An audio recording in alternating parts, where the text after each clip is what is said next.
Hey, lovely souls. Thank you for being present. I am so grateful to have woken up this morning. So, I started this new self love practice if you're interested. And I just look at myself in the mirror and I tell myself I love myself 10 times, okay? It's a personal practice, but I would say it's a very good practice to start. You know what I'm saying? But we're going to do a quick message and let's get into it. And this title is, and topic is, Forgive the Gaslighters and Gaslighting.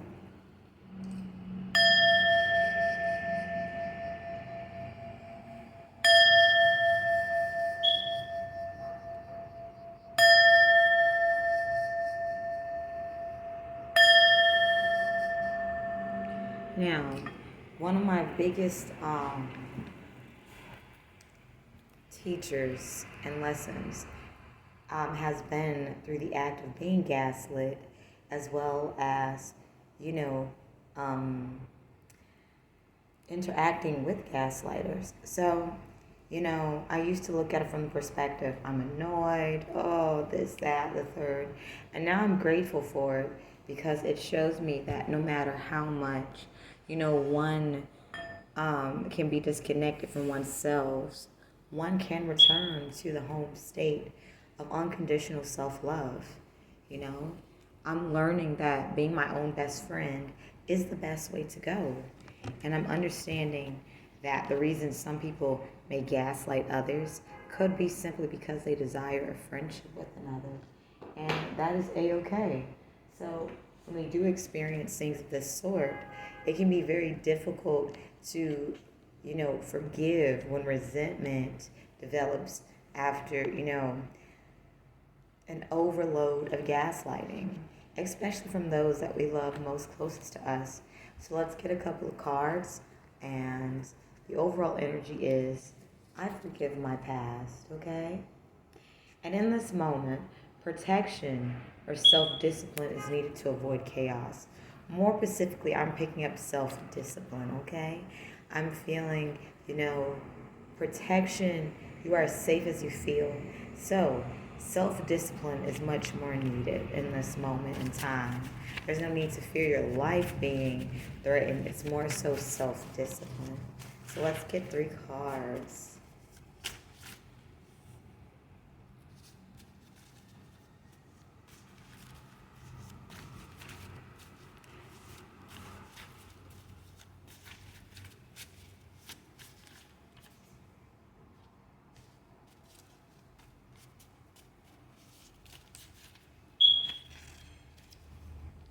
All right, you guys.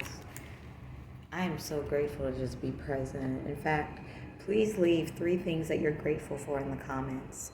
I love gratitude, and gratitude helps us be able to stay present in the moment. And that is something that I'm definitely working on in this point in time.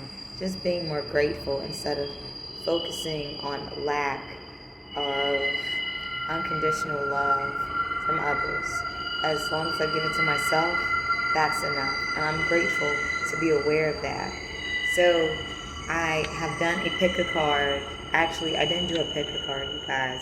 I did a video, and I don't remember what it's titled, but it's about how are they offering this new opportunity, how to decline and spiritual protection.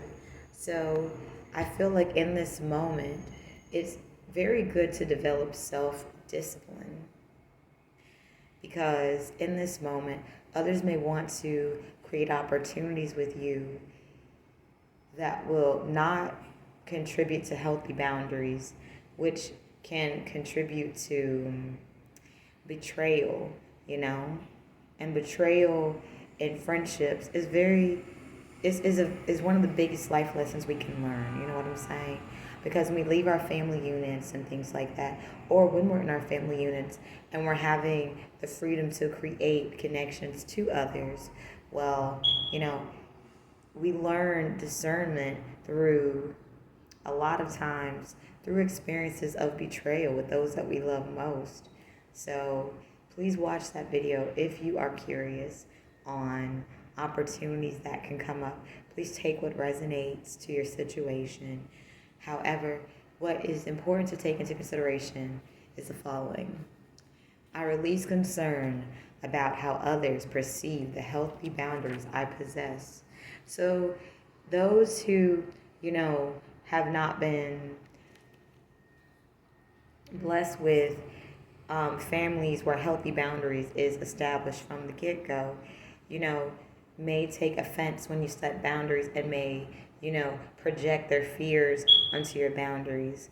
And it's going to be important to put that concern that you normally would put into how are they going to perceive the healthy boundaries I have into, let me take care of myself. I've been drinking a lot of water, you guys. I'm drinking this water, Hawaiian volcanic water. I'll show you guys. It's really good. So you can carry a bottle of water with you. That will help you be less concerned because when you do start to feel certain energies, water can help ground you in the present, but also remind you of why it is that you have these healthy boundaries in the first place, especially if you're a sensitive soul, okay? We have the following rune: obstacle, frustration, change of direction, surprise, restriction. So surprises develops resistance. This way you don't give in to unnecessary emotional pressure to start karmic cycles where you can avoid conflict, by not engaging in arguments or bantering. And this is where healthy boundaries come in, because even if others do not respect those boundaries, you can alchemize the tension that one is trying to create and innovate it into creative power. And, during these times of people trying to erode your healthy boundaries, determination is built. And we have the following positive affirmation: unconditional love is was I supposed to read everywhere? Yeah, I believe so. I just did that. Unconditional love is everywhere, and I embrace it in all its forms in my own unique way at all times. So, in these moments, you may be more inclined to become cold-hearted and, shut yourself off from the world when you are noticing emotional pressures in your direction due to people feeling like they can connect to you on such a deep level but not understanding how to connect to themselves. As humans, we want to have those beautiful connections with others where we feel understood. But when we are not yet, aware of how to give and receive this unconditional love, it's very easy to just want to be consumed in it and to, live in it. And it's important that as unconditionally loving beings, we set examples by setting healthy boundaries, by, showing others unconditional self-love, however it shows up in your unique reality. So I guess to conclude this message, we're going to get one more card, and I wish you guys the very best. I hope this message has helped you be able to make peace with obstacles that do come with your birthright, okay? This is a time to turn inward. So we have the beautiful rune right here: inactivity, stagnation, reflection, withdrawal. Maybe this is a good time for you to, get to know yourself as you would hope to get to know the best friend that you wish you always had. This is definitely a time to turn inward and to seek the deep wells of your soul. So I wish you, lovely souls, peace, love, and happiness.